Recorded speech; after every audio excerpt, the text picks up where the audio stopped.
because Pedro's busy. He's going to be playing Guy Gardner, right?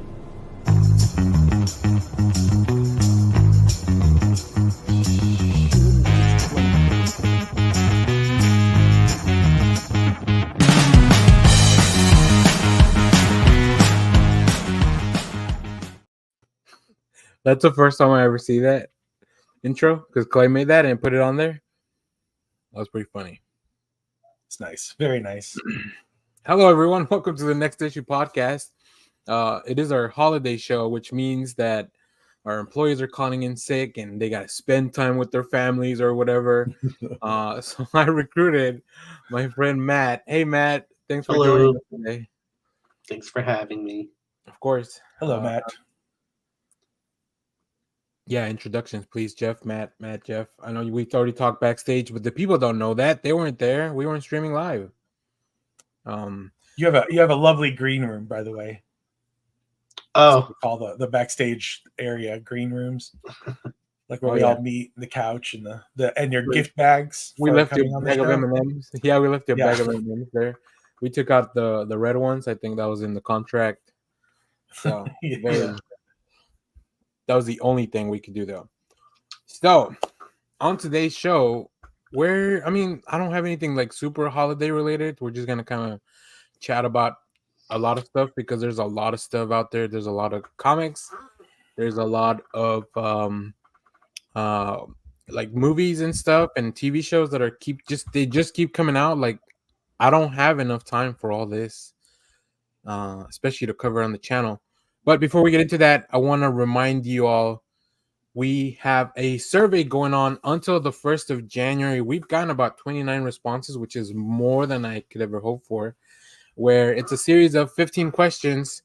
And you don't have to answer everything. It's just about favorite movies, animated movies, action, comic books, favorite creator of 2023, like all that stuff. So as we ramp up for 2023 stuff, we're going to look at that and maybe see what the people, and also I put a question there at the end, like, do you have any message for the crew? And you guys have all been very, very nice. The ones who, so 29 people have responded to the survey. Only 17 people have a message for the crew, which is really funny. Because I understand if you skip a question of like your favorite anime or whatever, because like maybe you don't watch anime, but come on, you can still give us a little something, even if it's like you guys suck, get off the air or something, So but thank you to the 17 that left the comments. Right. I haven't read them. I'm curious to see what they say. So the funny thing is, I made this anonymous, right? So like even I don't know who's answering what. Like I can kind of tell just based on like the people that I send this to originally. I could kind of tell like, oh, this is one person that keeps talking about like girl juice or night fever or like stuff like that. Like that girl juice answer is probably, I'm gonna say, our friend Mike Rappin from the I Read Comic Books podcast, because he just can't shut up about the comic book girl juice. So I can kind of tell a little bit from some of the responses like who's answering, but then some of these are like, I was like, all right, cool. Like there's a lot of stuff, especially since I gave everyone else the link and you guys have also been spreading it out to like your people and your friends. I'm very interested in seeing like the streaming service, your favorite streaming service of 2023, what the answer is going to be ultimately. There's some pretty interesting breakdowns here. So, but we'll talk about that more later on. Probably we might go over the survey results on our next show. Matt, did you fill out the survey? I think you did. I have not yet. Okay, well, you have time. I apologize. I will do it today. Well, let me start you off with a quick. I don't want to put you on the spot, but let's just put you on the spot since you're on the show. Yeah. Oh man, which question's a good one? Let's see. All right. Do you have? Well, and you don't have to give me the final answer, but do you have any like favorite comic creators for 2023? You got a short list of names? Ooh. You can narrow it down once you get to the survey, but this is gonna sound cliche because we were just talking about it before we started. But I think Jonathan Hickman, because I know that God series has just been fantastic, and I was gonna say also because of the X-Men stuff, but he hopped off before this year, so maybe not Jonathan Hickman. Yeah, he came back strong with like this Ultimate Universe stuff, right? That Yeah, the Ultimate Invasion was cool. I got to catch up on the other stuff, but Yeah. I did it.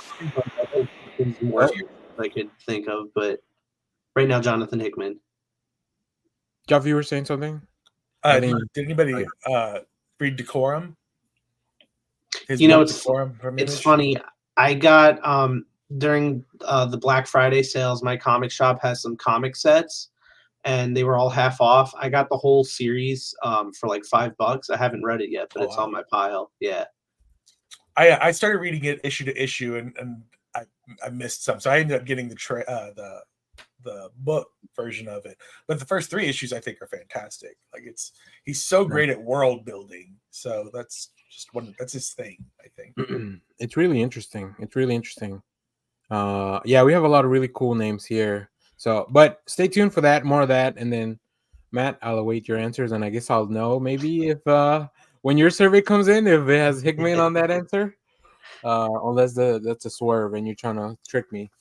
We'll see. But yeah, very exciting stuff. The next, like we talked about last week in January, our goal is gonna be to we're gonna talk about our favorite comics first and foremost, because this is a comic book channel. But then we'll talk about movies and TV and stuff as we kind of put that together. So January is just really going to be looking back at 2023. It's hard I understand a lot of these outlets need to put out their content like in December, but like there's so much good stuff still coming out this year. Like Duke comes out next week from Image. That could be like, that could be just a really good comic book because a lot of people love G.I. Joe. So like, I don't know. It's hard for me to like finalize my list now when I'm still like, I still watch some of the best movies like I've seen this year, like in the past 2 weeks, and I'm still gonna go check out Ferrari on Christmas. So very excited for that. But it was a busy movie week this week. I can tell. So that's a great segue, Jeff. Why don't you tell us a little bit about some of the stuff you've been? Let's do watching stuff first, and then we'll get into comics on the second go round. Okay. I did finally go see Godzilla -1 this week. Earlier this week. Yeah. It's great. It's great. I think his last week or earlier in an earlier episode, Kyle was like, as soon as the music kicks in, the Godzilla theme song kicks in, like that moment is just so great. I never want to be chased by Godzilla in a boat. Like it had elements of like Jaws in it and stuff. It was great. I do think his design looked a little weird. He was chunkier than normal. I also think the American version, they slim him down a lot, and I feel like they need to find the nice medium. Yeah.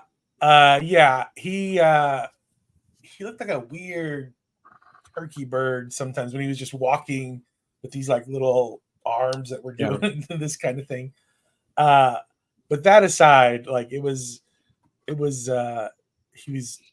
firing on all cylinders in his big monsterness. Mm-hmm. I went with some friends of mine. They felt a little bogged down when we got into the human element of it, and I was like, well, I don't know what you gotta. I feel like you have to have something that kind of tethers you to the humanity of like what's happening. Yeah, and for a Godzilla movie, like this stuff was great for Godzilla. Usually that stuff is super boring in all Godzilla movies. Yeah. Matt, are you a Godzilla person? Have you gone to see -1 yet? I am honestly not. I don't know. I should be a Godzilla person. It looks fun. I like comics with like kaiju stuff, but I have not honestly delved into that much Godzilla stuff. Okay. Well, I'll tell you this. If you go watch this movie, it may ruin any other movies for you because it's so good. Yeah. I'll start with the earlier ones then. Yeah. See, it should start with Matthew Broderick's Godzilla. Oh, God. Yeah. I do want to rewatch that. I should rewatch that sometime soon. It's got I know it's well hated, but it still has a little fond place in my heart. Hank Azaria's in it, so Oh, Hank Azaria, I'm sold. Well, and did you see the announcement that Japan's doing a re-release of it in black and white.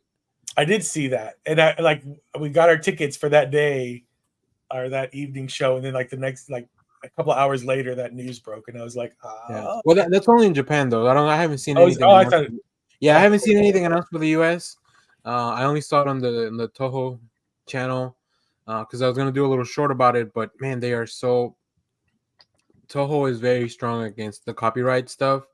So like any little clip that I put on this little short video I was making, TikTok doesn't care. They're like whatever, which is funny because we were just talking about Matt getting some stuff, some copyright stuff with his pictures, but like people can just put up like whole videos and movies in there, and nobody bats an eye. So, but yeah, hopefully they release it here. I like to watch it.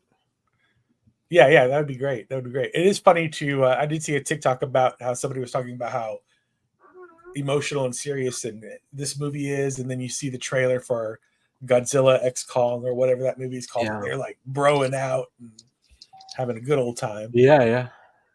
I've never seen Godzilla run before, so you know. But you've seen him do a flying kick, so anything I've is seen possible. him play. Yeah, anything's possible. I'm not complaining. I'm just full on sprinting Godzilla. Amazing. Nice. All right. What else you got?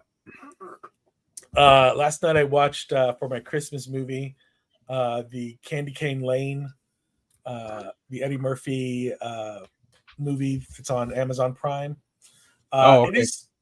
It's what I would call cute. It's very good. Eddie Murphy's great in it. What's her name? Tracy Ellis Ross. She's great. I love her in everything she does. She's super charming in it. It's got a pretty big cast. It's a little silly, but the effects are good. He's under threat to he might be turned into like a little toy glass ornament because of some Christmas shenanigans. But it's a good. I think it's a good kind of medium level addition to the Christmas movie, or whatever, Ovra, that people watch every year. Okay. Yeah, I'm looking at some images. I think I realized that I'm not that much of a holiday movie person at overall. Like I don't want holiday specific movies. If your movie happens to take place over a holiday, like Die Hard or stuff Batman like Returns. Batman Returns for sure. Oh yeah, that's definitely something I usually try to watch around this time. But good. I mean, I'm glad you enjoyed it. Yeah. And then something that we shared on our list was I watched the first episode of What If. Yeah. Season 2. What If? That animation's so good. I remember watching the first trailer when they originally announced it, and I was like, I don't know that I like this because I'm a big fan of traditional like 2D animation. Mm-hmm. But it kind of grew on me. Like this one, it's like they found a really interesting medium. It almost reminds me of Rod Reese art, like Phil Noto art, how it's kind of like blocky. Yeah. There's these Definitely.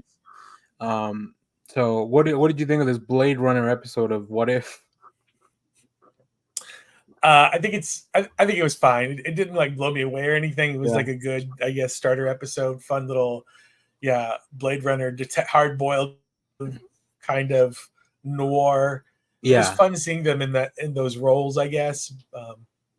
And it was, but I think the strongest thing about the episode was the animation, some of the scene setup, just like it's very dynamic the way it looks. Yeah, I watched it. I did a review for it, and I mentioned too that Karen Gillan, that's her name, right? Who's doing the voice? She came back to do the voice of Nebula, is channeling like her Carl Urban Dread. Yeah, very much so. Like during the narration, even in the animation, like she's very stoic overall. Like, and I love Dread. Like Dread 2012 is just an absolute movie that deserved a lot more. And it was to Joey's comment here, that was not a film that was rushed or anything. So like some of these, those Godzilla movies do feel like they're just kind of like trying to crank them out as soon as they can. I like the new Hunger Games, but I mean I can see that they kind of put that out as well. Like, and then Leonard Kim, the first episode was great. I did already watch the second one, but I'm gonna wait to talk about it until I do a review for it. My goal is to do a review for each one every day, obviously. I have a little extra time because of the holidays, but we'll see. We'll see if it happens. Sometimes all these plans don't go according to plan. Matt, have you seen What If? Maybe not this season, but the previous one. Have not. Matt, do you own a television? I do. Okay, just like listen. If you don't, that's fine. I invited you here to talk about comics. I know. I don't know. I'm not a big movie and TV show person. I would say I'm more of a TV show person over movies, but I don't know. Most of my time is spent in the comic books. Hey, I can't blame you for that. I just love all the stuff. I just love stories. I think that's what I realized, that I just really like stories no matter what the medium is. So yeah. Well, cool. I feel like I haven't had a lot of time. Like the comment, like I've been trying to sit down and watch Monarch. Yeah, but I just don't have time, especially at this time of year, because I'm too busy watching Candy Cane Lane and getting into the holiday spirit. Like, and I'm just like, I don't feel like totally watching super, not serious, but in the latest episode, Godzilla gets trapped in like some Christmas lights. Oh, there you go. That's all I needed. So there you go. I was just kidding. He comedically stumbles onto a Santa Claus hat too, which is wow. Yeah. That it was a giant Santa Claus hat out there. I think they're gonna put it on a Statue of Liberty, but then Godzilla got to it first. So it's a wild show. If it ends with like Godzilla stumbling and atomic breathing the fireplace alive. Yeah. Matt Fraction, who I'm a big fan of his doing comics, but he's one of the runners of that show, or he co-created the show.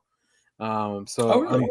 I'm just kind of happy to see him. Like, look at that. It's like, I know these are all adults and they have careers and stuff and they're very talented, but I'm just like, oh, my people are growing up and they're getting like they're going out into other mediums, and I'm like, no, they were doing that probably way before. So Godzilla and Krampus team up,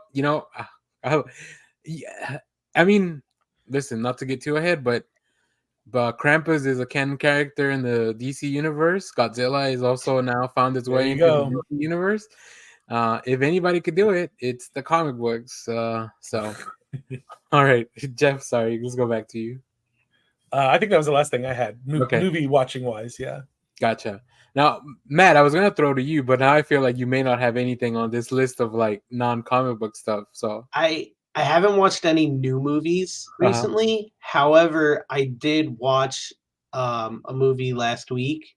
I'm very late to this, but I watched the Scott Pilgrim movie because I finally read the comic. Yeah. So I've heard a lot of great things about the movie, so I thought since I love the comic, I would check it out. You've been on a journey to like Scott Pilgrim, everything out there, right? Yeah, I got to watch the new TV show now. Okay, that's a lot of commitment. That's commitment to just like, I want to watch the new TV show, but let me just consume everything that came prior to it.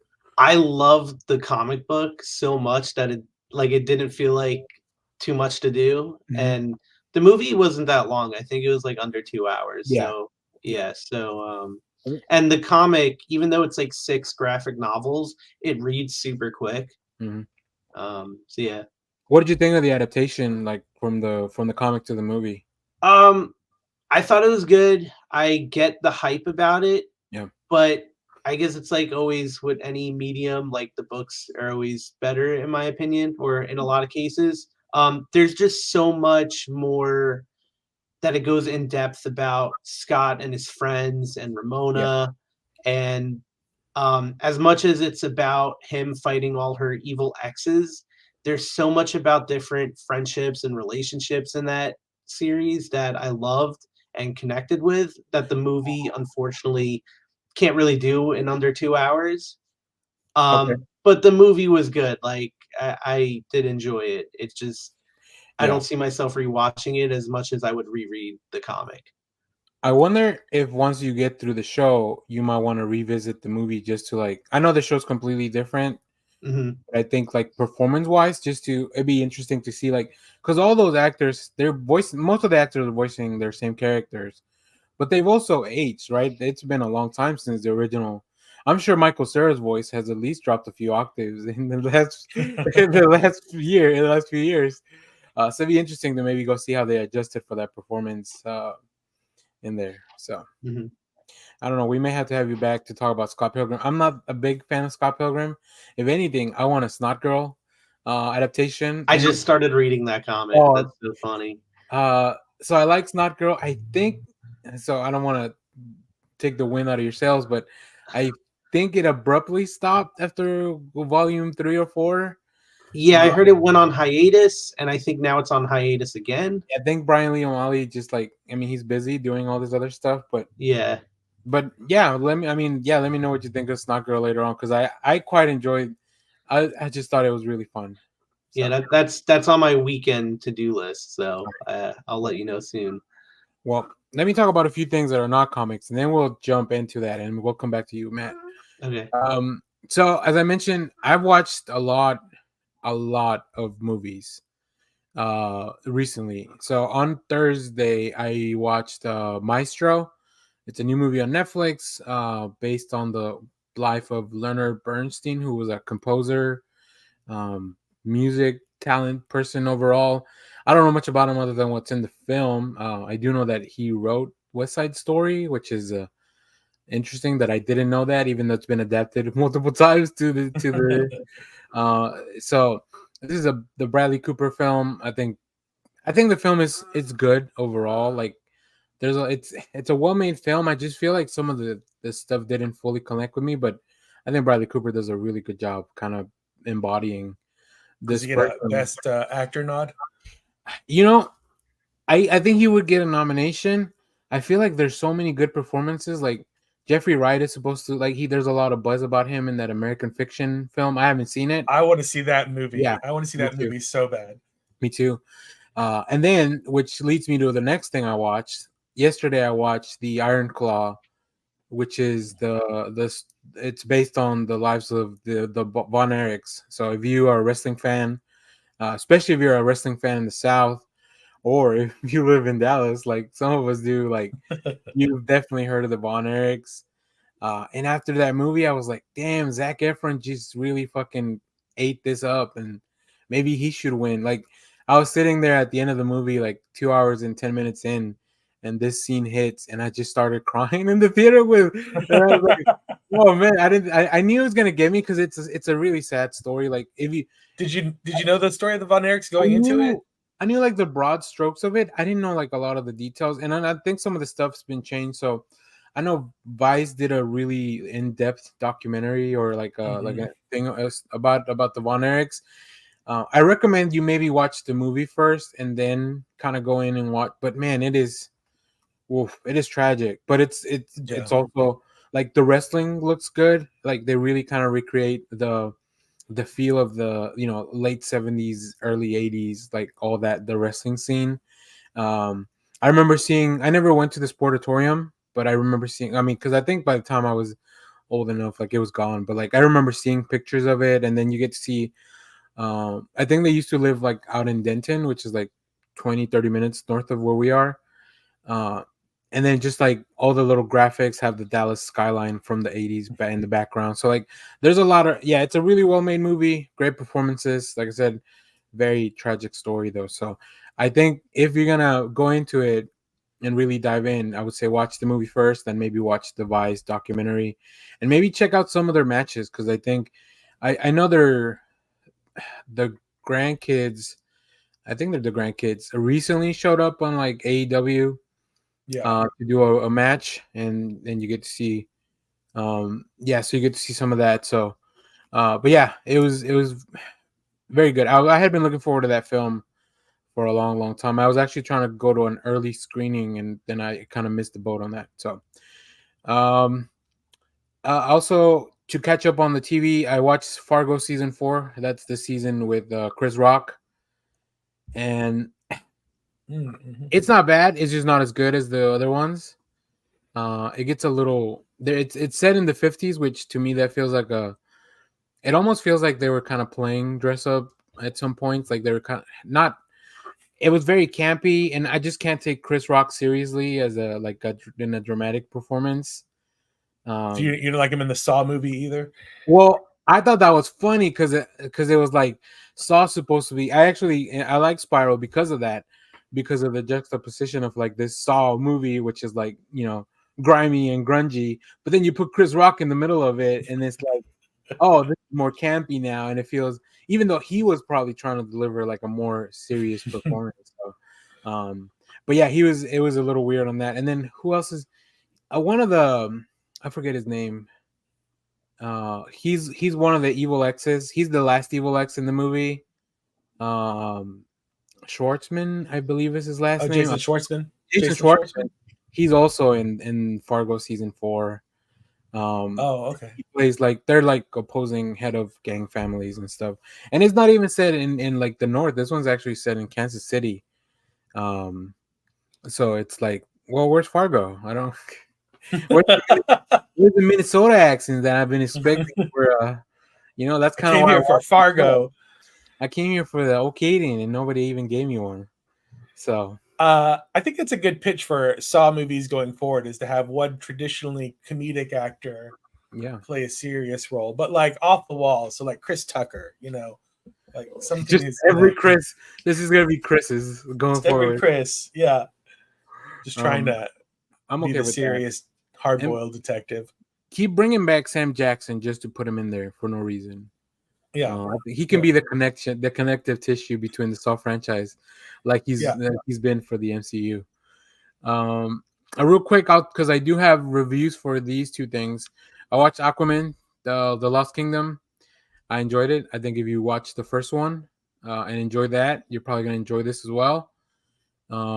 There's a lot of interesting enough. There's also a lot of like sibling stuff, like sibling themes in this one, like it is with the Iron Claw. Obviously, completely different films, but like, okay, the sibling stuff is still there, so that's nice.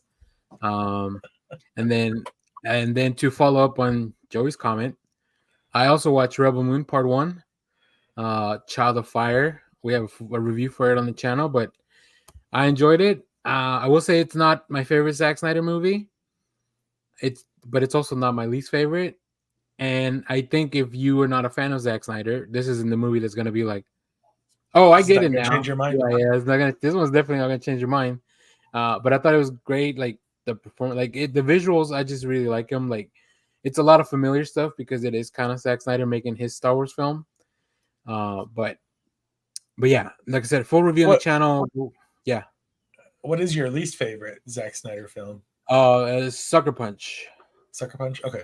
Yeah, and I haven't seen the one about the owls, the Guardians of Ga'Hoole, or whatever it's called. I hear that's a lot of people's favorite. Yeah. Well, I think it's because it's completely different. Like this, I don't think you do a lot of slow-mo. I don't think you do a lot of slow-mo gritty takes with an animated film like that. Yeah, it's real hard to animate. Yeah, falling rain and. Yeah, you can't really. I guess you could throw Hallelujah in the background, but it would be more of a Shrek vibes than Watchmen. Yeah. Okay, but that's about it. Like I said, I'll have let's see, where's some more comments in the chat, Joey. Okay, it definitely feels like a Western. Definitely, I mean, yeah, that's what Star Wars also kind of was based on a little bit, so it makes sense. And I didn't watch a lot of Westerns as a kid. I actually got more into them as more of an adult. Are you guys a big spaghetti Westerns growing up? Did you guys watch a lot of Gunsmoke on replay? Gunsmoke every Saturday morning. Yeah, great. That the Lone Ranger. Mm-hmm. Yeah, Bonanza. Yeah, Little House on the Prairie. If you wanted something a little bit more chill. Yeah, exactly. So listen, I have my opinions on Little House on the Prairie. Oh, like that one girl that was. I'm like, just move back to the city. Why is it just move back? Like move back. I didn't know that was a stop complaining. You've got a blind girl now. You've got her being chased by bears. Like just like the country's not for you. Okay, it's you tried it. You gave it a go. You failed. Move back to the city. I didn't know there was a hot button issue with you, Jeff. I'll try not to bring it up again. Yeah. All right. Matt, let's circle back to you and let's talk about some comic books, and then we'll jump in to see if unless you have any opinions on Little House on the Prairie. I don't. I remember like the TV show being on when I was younger, but I don't think I ever watched it. Okay. I mean, it's a series of books by Laura Ingalls Wilder. And I guess you could call her like the first, like she's like the first. What's the country woman? Or there's that the person that sells all the bakeware. So she's like the first like move out to the country influencer is what I'm going to call her, because she wrote all these books about growing up in the. She was the an frontier. influencer for Western, for like the Yeah, country. that's what I'm saying. That's my Okay. cultural opinion, is that she was the first ever influencer to move out to the country. A rural influencer. Yeah, I like that. you see them all the But time on YouTube now. Like just yeah, it's not hop in a even. van and If anything, it'd be more surprising if they moved back to the city. yeah. Hmm. All right, sorry, Matt. Let's throw it back to you for some comic. Do you have anything to show? I'll put you on the main stage. I mean, I got a lot of comics I've been reading. I can pull out my recent stack. Sure. Here, let me throw you on the main stage there. Let's see, what do I got that's been really good? I've spoke a lot before about Jonathan Hickman. This series, Oh, yeah. this might be one of my favorite Hickman books. I think it's so weird, and I when I went to New York Comic Con, I was talking to Valerio Sheedy. I think that's how you pronounce his last That's name. how I say it. So I Yeah. hope that's right. I don't want to say it the other way in case I'm wrong, because then it Yeah. sounds really bad. But he said like this was the weirdest book he's ever done, and like every issue gets more and more bizarre. And 3 issues in, I'm already like understanding what he was talking about. So yeah, that's been really good. I think I would like that book more. I haven't read this week's, but I think I would like that book more if I understood it better. I think I'm gonna have to reread it because there's a lot of stuff that kind of I feel like it goes over my head. I think like a lot of Hickman stuff, it reads better as like a trade or something. So I just kind of go in accepting that there's things that I'm not going to understand. And yeah, a lot of the reviews I saw online were just saying like it seems cool, but I don't know what's going on. And it's just like it's just classic Hickman world building. So like you just got to go in and accept like, all right, this is happening and I don't know what, but that's okay. You gotta take the leap. You gotta take. Yeah. I mean, Valerio's art is fantastic. So like, at least you're. Oh yeah, the art is so the way like magic is being shown and stuff. It's just really pretty. And who's the colorist on it? That was just what I was gonna look for right now. Marte Gracia. Marte Gracia. I think he complements Valerio's work very well. Yeah, everything just looks beautiful. I love the character designs and everything. Yeah, especially because there's really a lot of like, there's a lot of otherworldly stuff that I don't even know how you think of what that color should look like. But like, yeah, let me switch places with you for a sec. Yeah. Like this page, like I love the lack of color in like all these characters, like because it. Yeah, that page was super cool. I think these are the Black Swans. If you remember the Black Swans from Infinity War, I think that's who there's because I did a preview for it, so I read the synopsis. Mm-hmm. So I think all these Black Swans, like they're black and white. That's kind of like the whole thing. So they show up. They show back up. So I love Hickman kind of like bringing his own stuff back. Like if nobody wants to play with my toys anymore, I'm just gonna play with them again, right? Yeah. I think he does that a lot. Like there's always little things from past series he's done that it kind of re-enters in whatever series he's currently writing. I haven't really seen much of that when he was doing the X-Men stuff, I don't think. Maybe I'm wrong and I'm not remembering or I didn't recognize him sneaking anything in. He was definitely more constrained, a little bit more. Yeah. I'm sure that editorial had a few more, like with this book, like this is your book, you can do whatever you want. But with the X-Men, like there's like a few more rules to play by, I think. Yeah. So yeah, I've been reading that. This book, Hexagon Bridge, this is some of the best artwork I've seen in a long time. Let's see what's like a really good page. Just like the colors in it, the way like interdimensional travel is like shown. Yeah. Is like, am I holding it up? Yeah. The stuff is like, it's so pretty. It's like a little bit watercolor looking, but very defined. Yeah. So yeah, the story is cool too. It's a little slow, but not bad. I am enjoying it though. Yeah, that's why I'm trade waiting this one because I knew from the get, like reading the first one, I was like, oh, this is gonna be a good ride, but it's gonna be a slow one. Yeah, yeah, So for sure. And then let's see what else has been good that I've been reading. Um, the gang war stuff. I've been loving. I don't know. I know the whole Spider-Man stuff has had some ups and downs with this yeah, current run, and I think like now it's like okay, we got through that, and like here's the good stuff. The tie-ins have been fantastic for it. The build-up to this was good, so I'm enjoying that. And then I'll talk about one more book. Oh, Immortal Thor. This is like the series of the year for me. oh wow, Yeah, this is so cool. I love what's his name? Martin Coccolo, I think is yeah, the artist's Mark name. Polo. Art is absolutely like beautiful. Everything that's been going on in this series is just like very classic Thor. But it's so good. It's very true to Thor, and I love everything going on in that. Yeah, that's what Al Ewing's good at, like getting like to the essence of the characters. Hmm.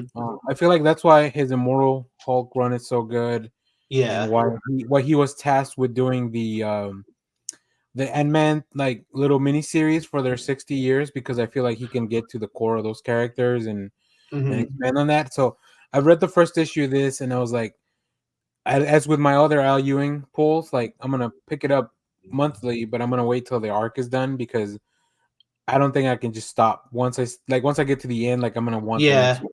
Yeah, I definitely will want to reread this and binge it. It's just Yeah, so much happens in each issue, and it's just very exciting.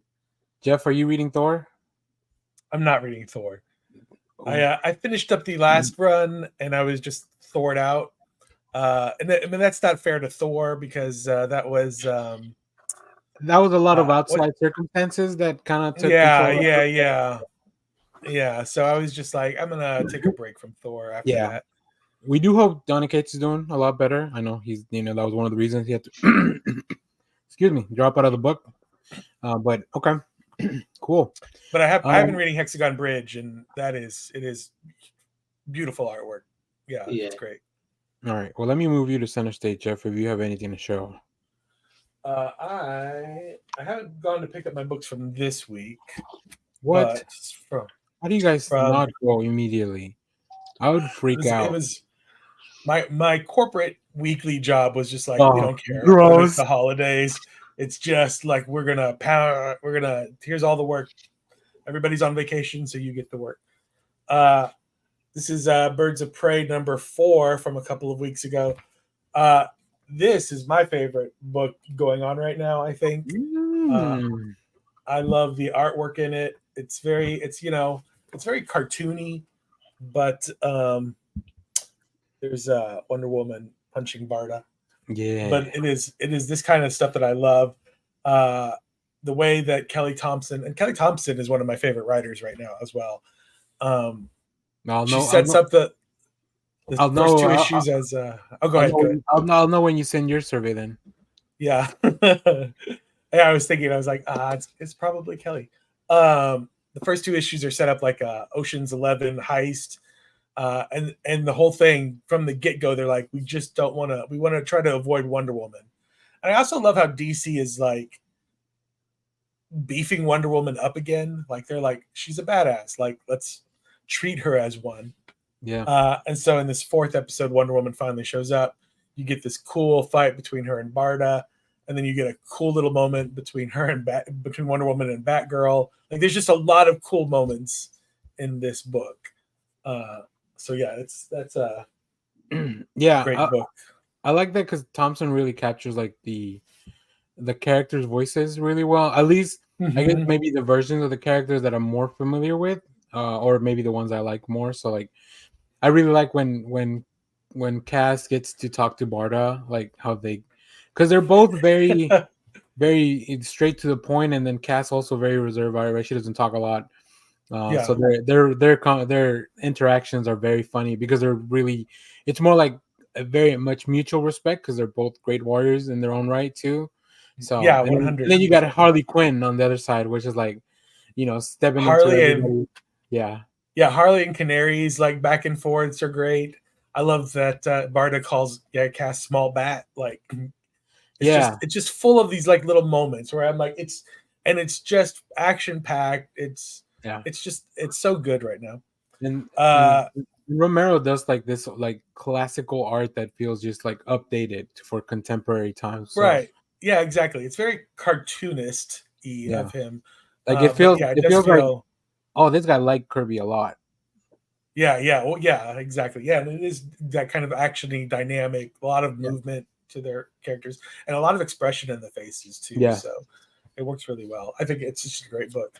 Captain America #4 of this Straczynski run. It's been a bit of a slow burn, but I think my favorite moment happens in this book, where Captain America breaks down how he fights an opponent that he's not familiar with, and how he kind of sizes up like how much effort he has to put into the fight. It's Straczynski, I think, is good at capturing people's characters and stuff. Yeah. So I think this has been a bit of a slow start to this book, but I think it's finally starting to pick up steam, and I'm like, okay, now I'm excited that we're getting into it. That's good to hear, because I read the first one and I was like, I think I'm just gonna wait on this until it's on Marvel Unlimited. It was like a slow burn. The main, we still haven't really gotten into what the main bad guy's big deal is. There's an episode with there's an issue with Spider-Man, which just has a complete throwaway like joke, I guess. Like it's I don't know. I have been enjoying it more than, but this is the episode where this is the issue where I'm just like, yes, here we go. Gotcha. Beneath the Trees Where No One Sees #2. This is great. It's Richard Scarry meets Dexter. I love all these cute little animals, and then how just horrifically violent that book gets. Matt, have you checked that one out? I think you like that one. I'm reading that one. Yeah, it's right. I don't read horror a lot, but I'm reading this, which should say a lot. It's pretty good. Yeah. It's funny. It's a bit of a thriller for sure, where it's like, oh, things are like this issue. I really enjoyed the second one just because it's like, well, I don't want to see bad things happen to bad people, but when they do, I'm like, I mean, you kind of we're asking for it's just karma. Yeah, that's right. So maybe don't yell at the poor people that are just trying to do, So, all right. What else, Jeff? You got anything else? The last thing was the Batman Santa Claus Silent Night. I just love the way this episode ends with Superman showing up. So you haven't read this week because you haven't. That's right. I haven't gone this week. Well, I'm behind. The conclusion's out next week. It's a nice four issue run. I'm glad that they timed it perfectly. Yeah, I'm sure that. So I think that was definitely their plan to be like, oh, you'll get the last issue right after Christmas, and then you can enjoy the whole thing. And it's nice 4 issues, a lot of Santa Claus, and really cool stuff. So cool. Did they? Because they had Did they have? So they're doing this, and they also have DC. They did have their right before Christmas. Yeah. Okay, so they have 2 things happening right now. I thought this was the DC anthology until I read the review copy, and I was like, "Oh, this is a 4 issue thing. Never mind." Like, and then I checked the folders, and they're like, "Oh, that's coming out the following week." So cool. Yeah, I like that one. I like that one a lot. I'm very, very excited to see how this kind of wraps up. So, all right. Let me talk about a few comics. I'll show you a few things that I got. I won't talk about in depth to everything, but I do want to talk about Wolverine #40. This is a Benjamin Percy book, so like I'm very excited for it. But this is the conclusion of like the 4-part crossover. Well, not a crossover, but like Wolverine's been doing like those Marvel team ups. Like in the first issue, he teamed up with Hulk, then Captain America, and then Black Panther. This one, he teams up with Spider-Man, which I forgot how much I enjoy them both, like hanging out together. And Logan's trying to take down Orcus. That's what he wants, right? But he's doing it on his own. Or like he's doing it outside of the X-Men because like the X-Men are all kind of scattered throughout the place. But I really like it. It begins with Wolverine stealing Peter Parker's hot dog, and they kind of kick off from there. And then they go into space, which I feel like both of them are not well suited for space fights. So yeah, it's really fun. I think Benjamin Percy. I feel like if I'm not mistaken, he's been doing this Wolverine series from the beginning. I think that's right. Yeah. So I'm very excited for it, and I'm very excited to see, because up next we have the Sabretooth War. And if you know anything, Sabretooth is pretty pissed off at all the X-Men because they put him in the hole since the beginning of Krakoa, and then he finally broke out and got his own little gang. I need to read that second series of Sabretooth where it kind of wraps up his story there. So I picked up my copies of Life is Strange. This book was delayed, but we did do a review for it on the channel, so you can go check that out. But I really love this book. We already talked about Gods. Something that might end up on my top of like 2023, Kill Your Darlings from Image. It's so good. So good. Animal Pound from Tom King. The new book of Boom. If you're an animal lover, or if you like Animal Farm, you probably want to check this out. It's kind of it has a lot of those vibes. And I mean, Tom King's, he hasn't been very subtle about it. That's kind of what he was going for. Let's see, what else? I picked up the original X-Men mainly because it has a Ryan Stegman cover, and I really like Ryan Stegman. I haven't read the book. I did see that it has Greg Land interiors, and it's always hard for me to get past some of that stuff. Just because. Who's it written by? It's written by Christos Cage. Okay. So I like him. I like Christos Cage, and I don't have a problem with Greg Land either. But like sometimes I'm looking through the pictures, and I just see like he's drawn Jean. Oh, like here. That's just his cover he already did for Phoenix Song here at the bottom. Yeah. And I'm like, all right. I mean, I get she's supposed to be kind of remembering the past, but like, I don't know, change it up a little. That's like the exact cover. Yeah. Like he really just took and pasted it from the other book. So here's my Silent Night 3, but I won't talk about it. I don't want to spoil anything for Jeff. But it's a lot of fun. DC's been reprinting Batman Year One, so I have one more to go. I think it's only 4 parts, if I'm not mistaken. So I think the next one should come out next week. Wonder Woman #4, fantastic book. Tom King, man, he's really nailing this. Like this one's a really sad issue too, but it's still very, very cool. And then of course Daniel St. Pierre's art, like man, so good. So good. But he draws Wonder Woman like she looks like a tank, and I really, really like that. What else?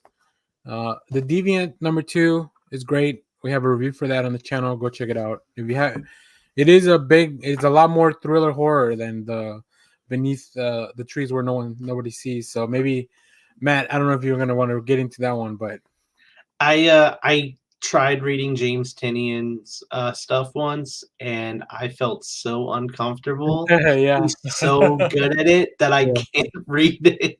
Yeah, he's really good. There's a scene in here where like things start to go askew very slowly, and then there's so many little details that you're like, oh shit, things are about to go down. So like, yeah, he's very good at that pacing, and Joshua Hickson draws some beautiful stuff. So.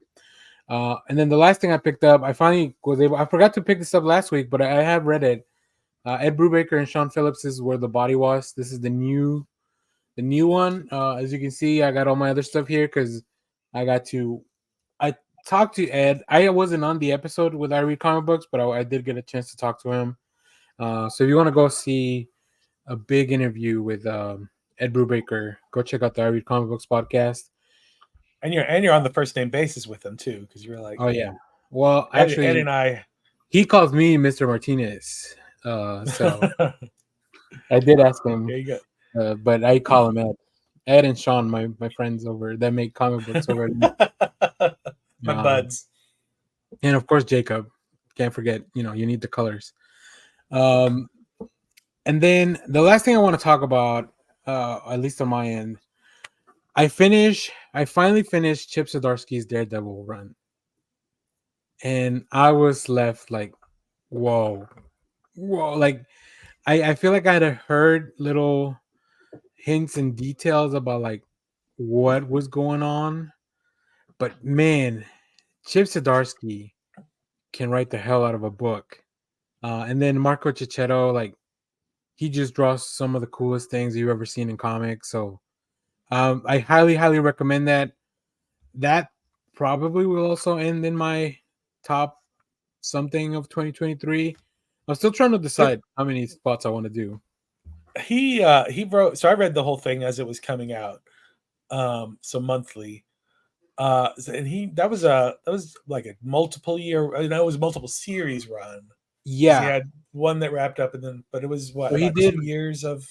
He did his first series, and then they wrapped up to Devil's Reign, and then the Devil's Reign event happened, and then after that it kicked off this second series that started, I believe, in 2022, maybe. Oh yeah, Yeah, it started last year. So yeah, there's multiple years, multiple series, but it's all, I mean, as you read it, it's all part of the same story, really. So right. I mean, it ends in a place where you would have no idea from where it starts. Yeah. At. It goes some places. So now I can check out the new Daredevil, because I didn't want to read it until I finished this one. So now I'm ready to kind of check that out. But I highly recommend it. This new Daredevil run is really good too. I don't know that I've ever read a bad Daredevil run. Granted, I've only read some of the recent stuff. Like I really like the Charles Soule run. I really like who was before Charles Soule? Is that Mark Waid? Yeah, Mark Waid. I mean, Mark Waid did a run too, and Chip Zdarsky's stuff is amazing. So like, I'm almost afraid to go back and read even like further back Daredevil, because I'm like, what if I eventually find a bad one? I can tell you that I've never read about Daredevil, and I enjoyed. I know he's not your favorite, but I read all the Bendis stuff, and then the Brubaker Daredevil stuff that follows it is also really good. I have skipped the Charles Soule, so I didn't read that, but the Mark Waid stuff, and then of course we've read some of the Frank Miller, and there's a character that shows up in this book that was brought in from the Charles Soule run. Whenever you read that, you were just like, is that somebody he already knows? I mean, I know about the Charles Soule. Oh, okay. Run. So like, I'm one of those. I'll be like, who is this person? And I have to go Google. Got it. Well, he shows up in Charles Soule run, so maybe, and it's Ron Garney. Is it Ron Garney? Yeah, it's Ron Garney's art. So like, it's good stuff. Artwork. Yeah, cool. Do you guys have any more comics to talk about?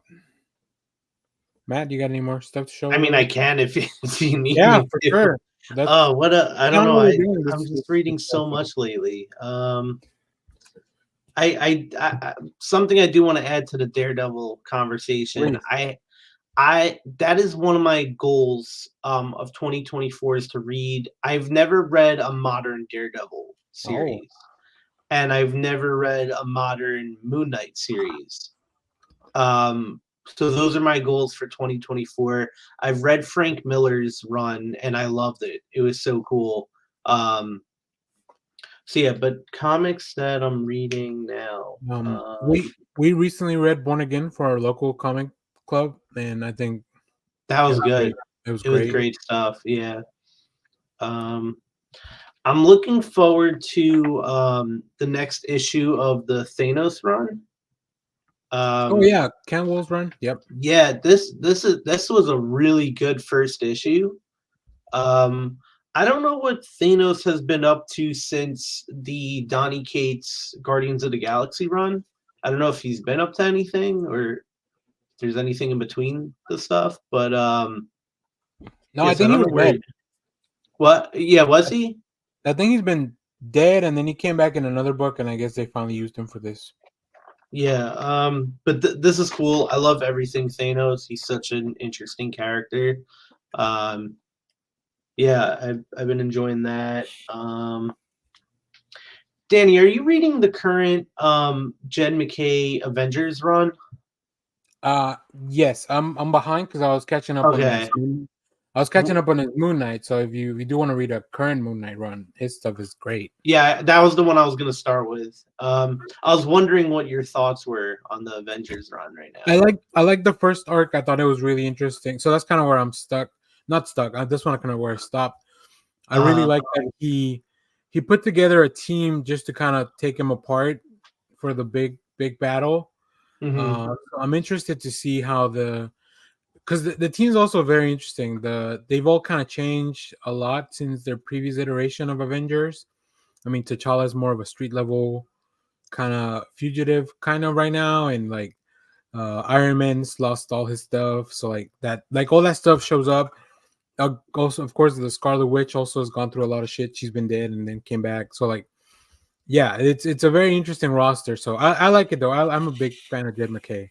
Mhm. But I feel like he's still, at least from the first arc, I feel like we were still cooking the series, and it wasn't fully ready to be like, this is what I'm actually trying to go for. Mhm. I agree with that sentiment. Oh, thanks. I like the artwork. That first arc reminds me of the first arc of Grant Morrison's JLA run, where we just have these random invented bad guys that that beat up our superheroes until they turn around and win the day. Yeah. I'm not sure what we're doing with the Avengers run, honestly. I feel like something. I mean, like I know there's a Kang element to it, and I wonder if that was part of something, some kind of synergy thing that they might have been working toward. And now that Yeah, with all the changes that Marvel's doing and news and stuff, I wonder if I wonder if the series was just kind of biding time until the Timeless issue came out for this week, because they're dropping another Timeless, which is usually the oh, book where Kang's been kind of popping in and out. I think this latest arc they have to save Kang, if I'm not mistaken. I think I did a preview for it.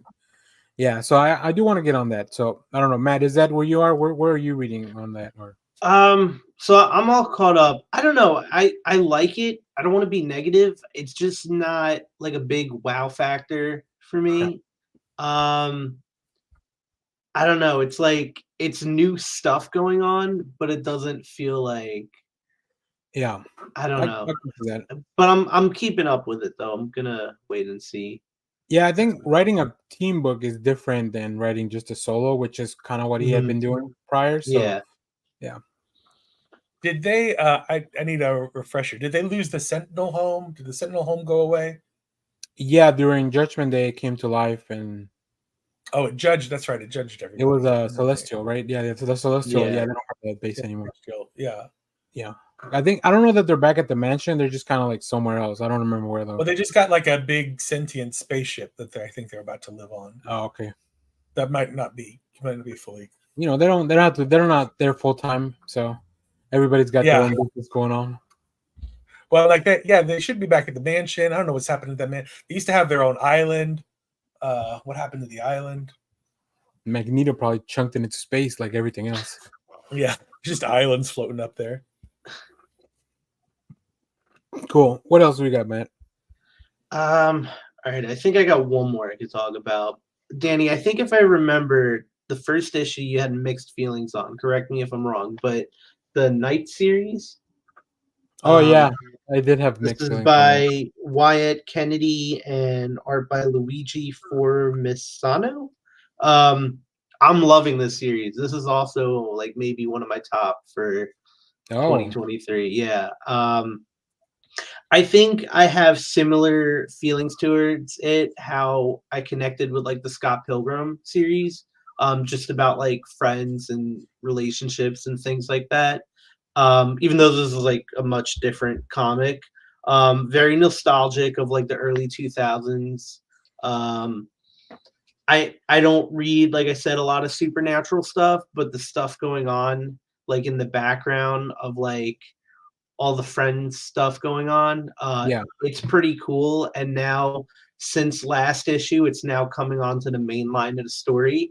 So I think for some people, it might feel like it took a little bit to pick up.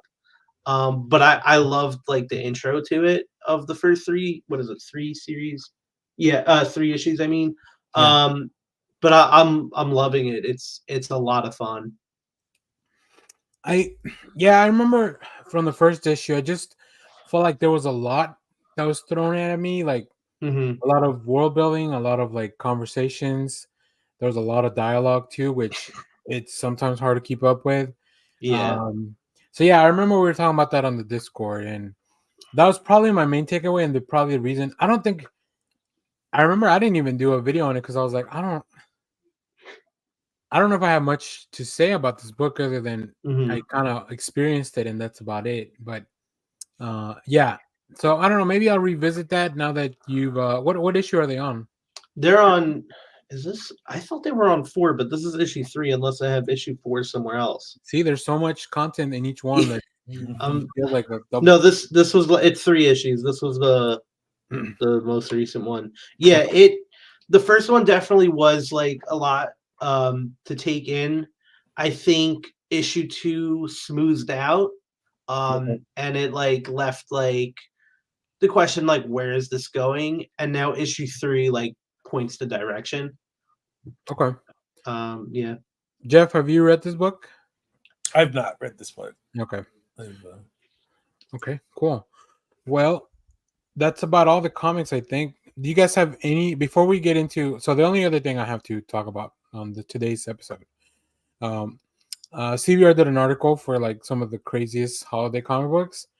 But did you guys have anything else you wanted to talk about? Any news or anything? I didn't really go around looking for news because I feel like it's kind of a slow news week for like movies and stuff, and even comics. There's a lot of stuff being announced for next year, but I feel like they're kind of holding on until after the holidays to really just drop that in there. Yeah, I was looking through League of Comic Geeks to see like what new number ones are coming out the next few months, and there wasn't a lot. And I guess they are holding out till after the holidays, but I want to plan my year of reading. I know, like, what am I gonna get? Like, what is my most anticipated series? Yeah. All that stuff. I'm intrigued by the new Zdarsky Avengers, whatever that is. He's got that Oh, Avengers. The the Twilight, I think it's called. Avengers Twilight. Yeah. That looks cool. I Um, mean, like I said, big Zdarsky fan over here, so that'll surprise no one that I'll pick that up. You know what else? Since y'all kind of brought up some stuff, they let me see if I can find the book. There's some really big ads in my Marvel books. Let's see if it's in this one for that Blood War that's coming up with Blade. You guys know about that? You guys know what I'm talking about? This sounds familiar. I'm looking through my ads as well. Blood Hunt, I think it's called. And I look like it's in the here it is.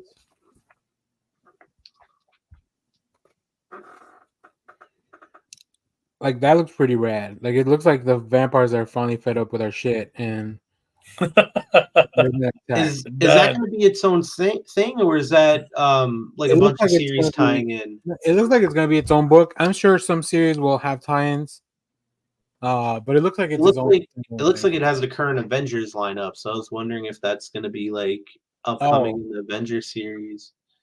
Oh yeah, maybe. Although Blade's not in the Avengers currently, is he? Not currently, no. But like they had that promo picture had the team, and then I think I saw Miles in it, who did have an interaction with Blade and his daughter right before the Gang War event. Who hasn't Miles talked to? All those Spider people, they just yeah. If you live in the boroughs, like you're gonna get a call from Spider-Man.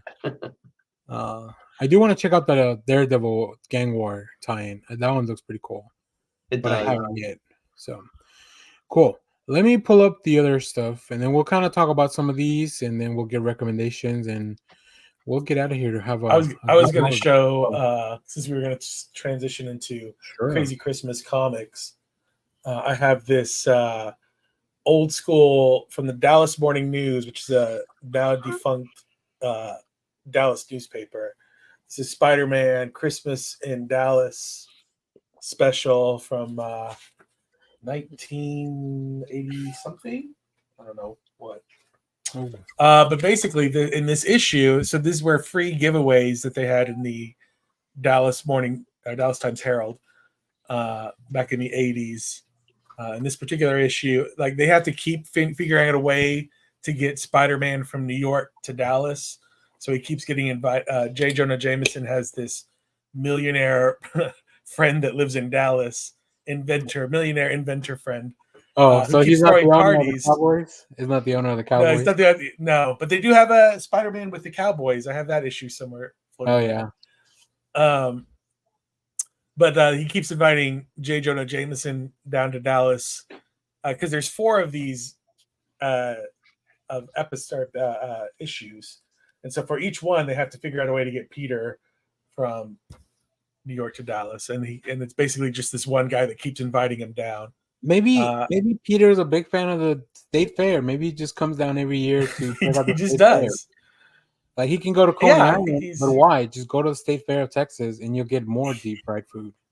He could be a big JFK assassin like junkie, and he just kind of keeps coming to. I mean, he's a photographer, just make that part of his character. Yeah, they never changed it.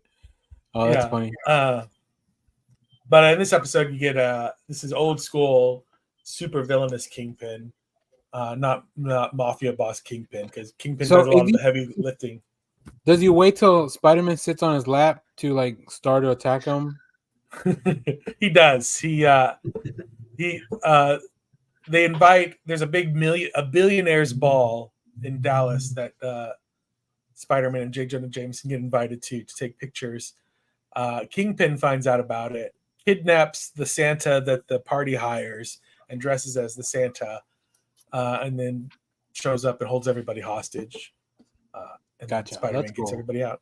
Yeah. All right. That's what the story of Christmas is all about. Yeah. Since we have enough time, I think we could do this real quick and then go to look at the comics. This might not take too long, but do you guys remember when we did our DC superhero bracket? Matt, I don't know if you got to watch that episode. I don't think so. Okay, so we use this website called Bracket Fights, and Jeff's got a few bracket fights cooking in the works that we'll definitely use next year. But I found this one real quick, and it's called the Holiday Food and Drink Ranking. So to get in the mood of that, we're just gonna quickly go through this bracket and talk about some of these holiday meals and food. I don't know what's in here. I just found it. Somebody else made this randomly, but we're gonna use it. And I think we'll see. And since there's only 3 of us, we shouldn't have any ties. So I think that'll be pretty interesting. So our first, and if you're watching this in the chat, please let us know if we've made a mistake in choosing the right food or the wrong food. So let's kick it off with fruit cake versus eggnog. Matt, we'll start with you, and then we'll kind of switch around. Who starts? So I'll be the tiebreaker if there's a tiebreaker on this one. I never had fruitcake before. Is it as bad as everyone says? The hydrated fruit just doesn't work for me. I guess I'll go with eggnog to play it safe, but I never had fruitcake before. All right, Jeff? This is an easy eggnog. This is a eggnog dunk. Yeah, this is no contest. So we're going to go through. There's no vetoes on this one since we don't really have a lot of stakes. And we're just going to go through this. So I feel like this one should be pretty easy too, but I feel like you guys also may betray me. So, Jeff, you start on this one. Matt, you'll be the tiebreaker if there's one. Okay. I'm going to go with hot cocoa, but I don't know if this is a runaway dunk. I like an apple cider every now and again, especially if it's a hard apple cider. But against hot cocoa? But against hot cocoa is it's more than just a Christmas drink. Yeah. It's for every time. Yeah. I'm also going to pick hot cocoa. So Matt, you can tell us your choice, but I think it's been decided. Yeah. I don't like warm apple cider. I like it cold, but that's in the fall. So if we're talking about now, I definitely would want hot cocoa. You like it cold and hard, huh? Yeah. yeah. That's what I thought. Okay, let's see. Letter Kim, please play along with us. Yeah, you have to pick one. Yeah, you do have to eventually pick one. So we'll go with hot cocoa on this one. Cool. Next up, I'll start with this one. Oh, this is tough because I like both a lot. I feel like I have to go with the turkey though. I feel like that's more traditional. Matt, what do you think? I gotta go with ham. I'm not a big turkey person Oh, unless it's like interesting. cold cuts. I don't know. Jeff? Here we go. Our first tiebreaker. Your I'm gonna go with tiebreaker. ham. Ham is Ooh, my let's favorite. go ham. I mean, I'll eat it too. Don't get me wrong. I'm okay with either just- way. Yeah, I feel like it's a little bit more versatile than turkey. I like the flavor more. That's right. Yeah. Turkey can if you can I feel like you can fuck up turkey a lot easier than you can fuck up a ham. All Right? those tryptophans too. Yeah. All right. What do you let's see. So Matt starts this one. What are you indulging with here on the sweets? Candy canes or gingerbread? Man. Easily gingerbread. All right, Jeff. Is it that easy? Uh, Is it that easy? If these were multiple, like if it's just straight normal peppermint candy canes, I'm gonna go with gingerbread. Okay. Yeah, me too. I feel like you can only have one candy cane and you'll be satisfied. Whereas like with the gingerbread cookies, you can kind of go a little bit harder. Yeah. Whereas if you If it were- eat multiple candy canes, you're gonna throw up. If it were like those, like I got some of those like hot spicy candy canes, whatever those, yeah. like those all day. All right, so we got to do this whole side of the bracket first because this website's weird like that. I really wish they would let you kind of keep going around, but so let's get into it. I feel like I know where this one's gonna end up. I think who went first on that one? On the last one, was it Matt? Did you go first? On I think I went first on that Okay, one. so Jeff, you'll start on this one. Oh, this is like I'm gonna. is this tough? This is a bit more tough. I mean, I'm gonna go hot cocoa. Eggnog, Alright. you can have like a half a after so much eggnog, you just feel like you're gonna vomit. But Whereas with hot cocoa, you could just die eating it and drinking it, and endless. you won't care. I'm drinking until I'm in a diabetic coma. Death by chocolate, baby. Yeah, I'm also gonna go hot cocoa. Matt, did you have a different? I think I would choose hot cocoa. I've only had eggnog like once or twice years Okay. ago, so I don't even really remember what it Yeah. tastes like. I feel like making eggnog is a lot harder too. Like a I lot. don't even know how it's made. I think so. In a lot of movies in Mexico, like they have nuns. Like that's what nuns would make eggnog. Like that would be how they kind of raise money for like the convent or wherever they live. Like they would sell eggnog, and it's just a lot of beating the eggs. Just a lot of egg beating. Yeah, So we're gonna eggnog go with is hot cocoa. like you just go buy eggnog from the grocery store, but hot cocoa comes in a powder now. Yeah. So. Well, I feel like this is a little weird of a matchup, but I mean, this is where we are on the bracket. Sweet or savory. So I think I'll start. Yeah, I'll forgo dessert just to have more like savory stuff. So I'm gonna go ham. Matt, I don't want to match up like an entree with dessert. it's weird. That's where we are on the bracket. I'm gonna say like there's probably better desserts than gingerbread. But like ham is a pretty top tier entree. Yeah. So I'll go with the ham. All right, and Jeff, it doesn't Ham's matter. defense wins this all day, baby. That's right. Woo! Oh, now this one's interesting. So, I guess I would say though, whatever the last four things end up on, that's like what we're like. If we only had to pick four things, that's what our plate's gonna look like, right? So far our plate would have ham and a side of hot cocoa for a drink. But out of these two, what do you guys want to see go on to the main event? I think we're gonna start with. Did Jeff start the last one? I in the last one. Did you end up? You ended the last one, so it's happening again. You go first, Danny. I go first. Okay, thank you. I don't know. I want to go ham, even though I love hot cocoa. Like I said, I'll forego sweets to have more of the savory stuff. And Matt, what do you think? This is getting too hard. I'm just gonna go with ham. I think. Okay. Jeff. I mean, my vote is moot.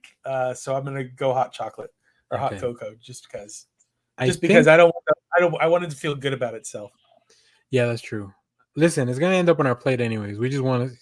Yeah. Now, Leonard Kim, I don't know if this is for this round or the last round, but either way, ham went through. So cool. Oh, I don't know what this is. What is that? Like potato wedges. It looks like the little. Oh, you know what I think it is? I think those are fried pickles. Because the usually you have that like creamy sauce with it. That Yeah, like you're dill. right. You're correct.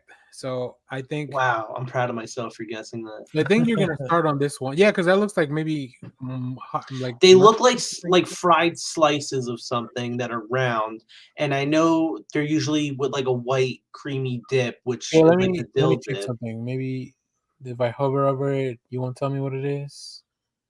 No, I guess not. Oh well, we'll have to I go. don't even think the website knew what it was. That's Yeah, why I don't know. It doesn't have I'm a gonna go. Let's pretend they're fried pickles. okay. That makes it a lot. That Yeah, that makes the sounds quiz a good. lot easier for me. Because that's what I think it is. I never heard of like people having that during the holidays though. So maybe You I'm know what are wrong. the little potato pancakes? I mean, what are the Oh, latkes. vodka? Oh, you're so right. I should have got that as a Jew. That's definitely applesauce. That yellow stuff is Okay, applesauce, what's and the that's other sauce? sour cream. Oh, okay. I've never had Yeah, latkes, but I don't know why I I think didn't we were think talking of about it that. on the. I think Paul mentioned it on the Discord the other day, or somebody was talking about Yeah, latkes. someone did. Latkes are good. They're just like it's just I don't know. It's kind of like hash browns, but Okay, I yeah, think they're but kind of better. can they beat a deviled egg? Oh yeah, I'm Uh, going with the latkes. I Oh, okay. have to. It's wrong if I don't. Jeff, uh, yeah, latkes are great. I'm gonna take a potato over the deviled egg. You need, yeah. you guys have betrayed me. This is a betrayal because I love it. You know what? I'm just gonna show up and eat the whole tray of deviled eggs. And they are latkes. Good job, Leonard Kim in the chat also. Yeah, interesting. You got so. I'm just not a big fan of that consistency of the potatoes when you like. I like potatoes in almost any other manner except when you like put them in a hash brown or a tater tot form. I think the texture gets a little weird, but I'm I with guess you on that, but latkes I still think are better than tots and hash browns. also sour cream and applesauce to dip them in is not like something Not that I'm. together. You do it separate. Oh, okay, good. All right, that makes more sense. Well, I guess I'll just eat the whole tray of deviled eggs before I show up to the party. Okay, Jeff, I think you start on this one. Green bean casserole or stuffing. We're not gonna get into the whole dressing versus stuffing. Just this is whatever your favorite stuffing is. See, I feel like this is the first real difficult, like kind of evenly matched whatever. I'm gonna go green bean casserole. Oh, see, I'm very picky with my food. I think I'm just not a big fan of casseroles overall, and green beans even less. Are those? Did they put the little onions, the little fried onions It too? looks Yeah, like there's the little fried onions onions. on I it. hate onions, so I'm gonna go with stuffing. Oh, Where there's even less chance of me eating onions. There's still a chance because. And then you know what, Leonard Kim MVP, he agrees with me on the chat. Oh, my Stuffing can cursor be goes. dry. You can definitely fuck up. I feel like you can also mess up a casserole pretty easily. But Matt, you're the tiebreaker. as much as I love the little fried onions, I gotta disagree with you on that. I'm still gonna go with the stuffing. Woo! Sorry, Jeff. Sorry, I love a good stuffing too. Okay, It good. was a toss up for me. Oh, this is interesting. So I start on this one. I'm a sugar cookie fiend, so I'm gonna go sugar cookies. Matt, what do you think? I like sweet potatoes, but since we knocked off the gingerbread dessert, Oh yeah. I think I'm gonna go with the sugar cookies. Okay, Jeff. I know it's kind of a moot point, but just where do you Oh, I stand went on this? matchup? sugar cookies all day. Okay, good. Sugar I like cookies. that. I like that we all agree. It's better when we all agree because that means we're all gonna enjoy the meal. All right, and the last one. Who eats matzah on Christmas? What is this? Yeah, I don't. I mean, like I said, I don't know who put this list It's not together. even a Hanukkah thing. Yeah, I don't know how they. Yeah, Rolls all the way. I don't want matzah. I don't want it on Passover. I don't need it. Rolls all the way. I've only had matzah very infrequently, so I'm a big rolls person, especially living down in the south. So, Jeff, I hope you agree with us. Oh yeah, rolls. I know we kind of went roll. I know we This is kind of not went a- roll in the last one. So, We just rolled through that one. Hey, oh boy, this is over. This is done. We're not finishing this bracket. All right. I think we have to start again with. I want to say Jeff. The latkes or the stuffing? I'm gonna go stuffing on this one. All right, Matt. Oh, this is hard. I think I'm going with stuffing. Yeah, I'm also gonna go with stuffing. Although maybe I'll just grab a little applesauce, take that to my plate. Cool. Oh man, this is tough. This is a Do I want to save a sugar cookie for the end, or do I want to make a little ham and roll, little Sammy? this is a if this were a real choice, like if you put both of these things in front of me, it would depend on what the rolls actually look like. Oh yeah, because sometimes they look really nice and shiny. I would say even what they feel like. Sometimes they look really nice and Yeah. shiny, and then you like grab it and it just kind of falls apart or like. So I think Matt kicks this one off. Although Oh, here's a man, little that's a advice from hard the one. chat. There's a little Those advice from the rolls chat. look really good in that picture. But if I was to have it right now in this instant, I feel like I'd want a cookie right now. This is like it's like when your parents tell you like you can only grab one thing. Yeah. I think They're like one card. I'm gonna go with the sugar cookies, I think. Yeah. All right, Jeff. I'm gonna go with rolls. All right, I'm looking at the final plate, and I feel like we have enough non-sweet carbs in the stuffing, and we're gonna need something for dessert. So I think I'm gonna go with the sugar cookies. Sorry, Learner Kim. I know I'm gonna regret it probably when I can only eat one sugar cookie before getting a headache, and I could have ate like 10 rolls. But we're gonna go with the sugar cookies because I want a nice looking plate towards the end. Before we get into this one, so far that's not a bad plate, right? So far, like we would end up with hot cocoa to drink and a little ham, a little stuffing, and some sugar cookies. See, I think the rolls would have been overdoing it, guys. But let's go back to this stuffing versus sugar cookies. I think Jeff kicks this one off. Oh gosh. These sugar cookies, it's a really good picture too. So like it's hard to. That's the thing. I was just looking at these two pictures. Sugar cookies is what's craving to me in this moment. Sugar cookies. Okay. I'm gonna go stuffing just so Matt can be the tiebreaker. I gotta go with stuffing. I just never skip out on stuffing. All right. And then the big matchup. Are you guys somebody that wants some of the main course? I think I kicked this one off, right? So I'm gonna go ham. I think we went all from the beginning. I was like, I think ham's gonna take it all, but I'm gonna go ham. Leonard Kim in the chat also like Leonard Kim's ready to get into some ham. Matt, what do you think? I actually got to go with the stuffing. I'm just obsessed with stuffing. I really am. I have a problem when it. I think I'm gonna get to Tanit again, Jeff. Again, if this were actuality, it depends on what's in the stuffing. But just from the pictures, I'm gonna go ham. Okay, I was about to say there's no ham in the stuffing, all right. But I've had like sausage and stuffing. Well, there we go. There's our final bracket. Ham is our winner for the holiday bake-off, cook-off, whoever put this list together. I'm glad it was a short one too, because I was thinking about making something like this, but I was like, how am I gonna think of like 64? I would have to go like through everyone's holiday food, where I think that would require a lot more research than I would be willing to put into it. Where are the tamales? Yeah, you know what? That's true. We should replace the stuffing with tamales. No, not a vegetable to be seen either. Yeah, for sure. Well, we have a green bean casserole. Yeah, I think we removed the vegetables very quickly. the one vegetable. Yeah, Leonard Kim, I agree. This is a winner bracket. This is probably out of the two brackets we've done, this is my favorite. Because the first one ended in pain. That first one was rough. That first one took a crazy turn. So all right, to kind of move along with more holiday stuff. This was the original thing, but then, like I said, I ran into that bracket, and I was like, "Oh, we got plenty of time."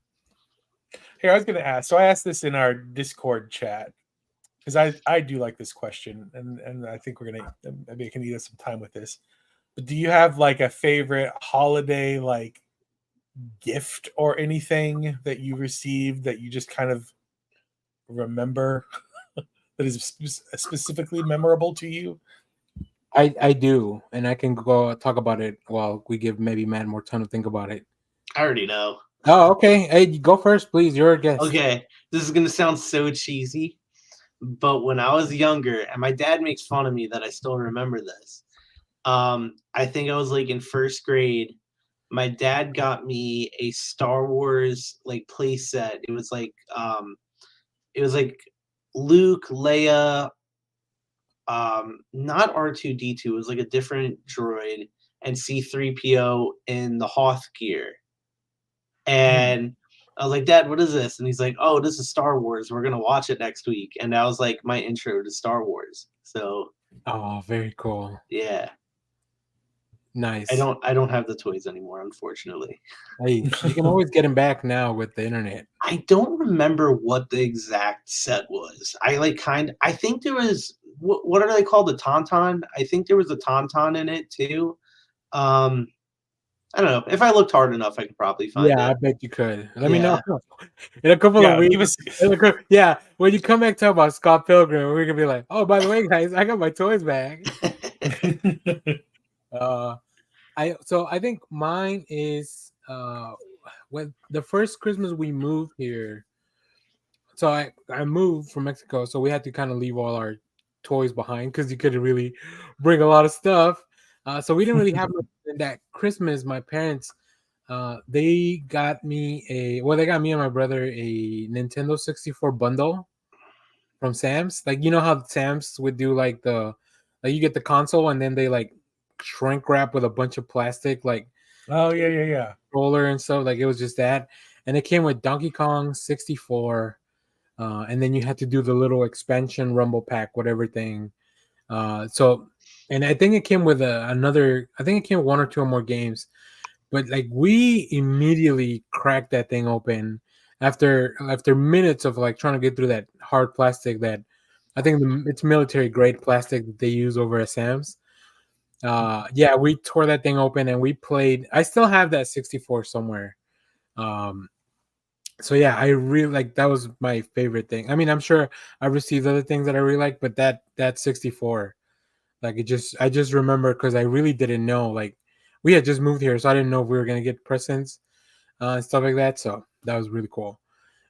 Jeff, what about yours? It seems like you had something in mind since you kind of came up with the question. Yeah, well, I had so my I didn't read a lot as a kid, so when I started taking an interest in comics, my parents were like, go all in, because anything to get them to read.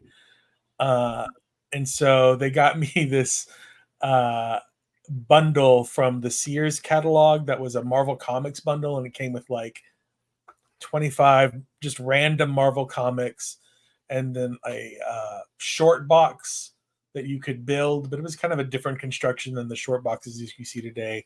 It came with like a small Overstreet price guide and like a poster of Captain America and stuff. And that's kind of where, like, from that point on, I would. Sorry, I had like a little Overstreet. That makes me laugh because I like the fact that they give like, at that point, I'm sure they still expected comics to be for kids. So the fact that they include a book that it's really more about like the prices in the industry, that it's not really about reading. So for those that don't know, the Overstreet price guide, that's how you used to find out the value of comics before the internet. Like, it would be listed on there, right? And they update it, and they still do it. They come up with a new version every year, and it kind of tracks all of the majority of comics. They even do like corrections. I think like sometimes they'll do an additional add-on book. So that's really funny that was part of the bundle. But sorry, go back. Oh yeah, no, and it wasn't like the full. So like a real Overstreet price guide almost looks like a Guinness Book of World Records. It's like a super thick book because it's got all the comics of all time. This was just like a little magazine that had like some basic kind of stuff. Oh, okay, got Anyway, but that was the year. From that point forward, I was just like all in on comics. They also got me like a little Captain America mug that I still have floating around somewhere, and some figures and stuff. But that's where I was like, oh, my future is set in stone now. Thanks to your parents, otherwise you wouldn't be in this show right now. So exactly, we appreciate that. Our audience appreciates that. Very cool. Well, if you're watching this, let us know what is your favorite Christmas gift or holiday gift or maybe even birthday gift that you've ever gotten. I sometimes will stop on TikTok when I see those like throwback home videos of like kids opening presents, just because there's something about a kid being surprised by opening a present that still feels like, oh, that's nice. I know the world's burning, but it's not all bad, right? Yeah, exactly. So cool. All right. Before we move on to the other thing, so if you guys find pictures of those things, or if you can find something, let me know, because I want to clip that part out and just put out a video. So Matt, I don't want to give you homework, but if you, I want to see, because I'm now curious what exactly was collected in it. Yeah. But like I think I'll be able to find it. All right. Yeah. Wait, what year are we talking about? Oh man, I'm so bad at math. So I'm 28 now. This is when I was like 6 years old. So that was maybe like 99, 98, 99, probably, right? Did I do that right? No, that's no, because I was born in 96. Oh, you're right. I'm bad at math too. Yeah. Don't let my fellow accountant hear that. That had to be like 2000. Wait, so that was 2 years ago. It had to be 2001. Yeah, something like that. 2001, 2002 maybe at the latest. Oh, I think Jeff got frozen. Yeah. I said, will you clip this part out if it's just us doing math for a YouTube short? Oh, this is definitely a short like stroke. It's gonna be that, and then the error loading or whatever, or maybe the SpongeBob like 3 hours later. So 2001 is what we're saying. I think so. Yeah, it was that. It was Matt's gift and A Space Odyssey, the movie. That movie didn't come out in 2001. Otherwise, if I don't say that, I feel like people will crucify me in the chat if I really just make a joke about 2001: A Space Odyssey coming out in 2001. So, or not the chat. Leonard Kim's cool, but like on the comments, I have gotten a few comments. Sometimes I'll see a comment on one of the videos, and it's just somebody being not mean, but a little snarky, and I'm like, you watch my video, I don't care. I guess as long as you're not being mean about it. So, all right, to kind of wrap up the show before any recommendations, let's talk about the CBR put out a list of like what they call the 15 craziest Christmas comics, with some really interesting stuff here. So let's kind of go through the list, and oh man, I don't know if I've even heard of some of these comics, but at number, and if you guys have read any of these, please let me know. If not, we'll kind of talk about it. But the number 15, Jingle Bombs. It looks like this was a Luke Cage Heroes for Hire Christmas edition, a kind of a Charles Dickens Christmas Carol type of thing. So those are always fun, but I don't think I've read that one. But I think it's an interesting idea to have a Christmas Carol with Luke Cage on it. And would Danny Rand be Tiny Tim? Oh, definitely. All right. Next up, we have Ambush Bug, which that makes a lot of sense. I'm sad that Josh isn't here. He's the Ambush Bug person. I bet he would have read this one. So we have a DC Comics Present story in Action Comics that turned Ambush Bug into a superhero and gave him his own miniseries. But this story takes place in the... it doesn't have the name of the book. I don't see it. Do you guys see the name of the book? I don't. Yeah, this segment was not fully planned out. So I thought they were going to have more contemporary stuff that I'm like, oh, I've read that. So next we have... See, these don't even have the names of the book, so unless I'm missing something. Oh, DC's Holiday This is a Bash. holiday bash. Okay, Yeah. DC's Holiday Bash, but it's from '97. I need a newer list. Oh my god! That's just wild. Oh, And of course, it's by Garth Ennis. yeah. See, this is kind of what I wanted to get into. In issue 22 of Hitman from Garth Ennis, John McCrea, and Steve Pugh. Jesus, I don't even want to know why Santa Claus. No, that's is Santa. Oh, yeah, It's that's easy to men. Let's see. Gotham City worker was tragically knocked into a vat of radioactive material by a drunken Santa Claus at the office Christmas party. Instead of dying, the chemicals gave him superpowers. Of course, is this the Joker's origin story? What's happening here? Jeez. Oh, now we got a Deadpool crossover finally, and a Marvel Holiday Special. Now I think Deadpool works with Santa Claus. I feel like he would even still kind of believe, especially in the Marvel universe. Or maybe he knows that because Deadpool knows he's in a comic book. He knows that Santa can be made up. Let's see what else. I want something like that Hitman. Like I want that reaction out of us. In Mark Waid's final issue of JLA was a Christmas story for issue 60. Now this is something I might go check out. I like when Santa Claus crosses over with the Justice League, as Jeff kind of talked a little bit about it, that Batman Santa crossover that's going on. I do like how in that they do make a lot of how Batman used to study with Santa Claus and the Batman Santa Claus Silent That Night. was interesting. I like that Damian was super shocked about like many things, including like, oh shit, Batman's real. I mean, Santa Claus is real, and then also you've trained under Santa Claus. All right, Yeah. another Marvel Holiday Special where the all new X-Men, Miracle Miracle a few blocks down from 32nd Street, which is pretty funny if you've seen the Miracle on 34th Street. There we go. That's what I wanted. Look at that. Santa Claus with a gun. There we go. Gary Duggan, Brian Posehn. Of course, it's a Deadpool book. This is from a miniseries called The Last Christmas in 2006. That's crazy. They did a whole series for this. Wait, this was drawn by Rick Remender? I did not know he was an artist. Yeah, he was an artist before he went all into writing. So I did not know that. Yeah. So if you wanna, maybe this is a good place to start on your Rick Remender art journey. Yeah. I'm curious what else he's illustrated. Then we have Santa the Barbarian in Wizard, the Guide to.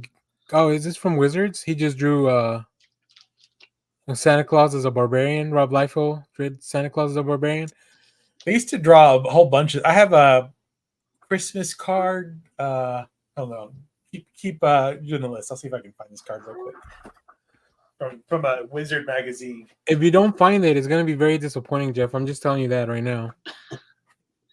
And you've only set us up for failure and disappointment in this stream. Next up, we have another Marvel Holiday Special by Jeff Parker, Riley Brown, and Pat Christopher, where a brilliant young woman who's having trouble relating to the rest of the world dealt with the absence of a real Santa Claus in the world, which messed up with her head, and as she believed in Saint Nick, by creating a robot Santa.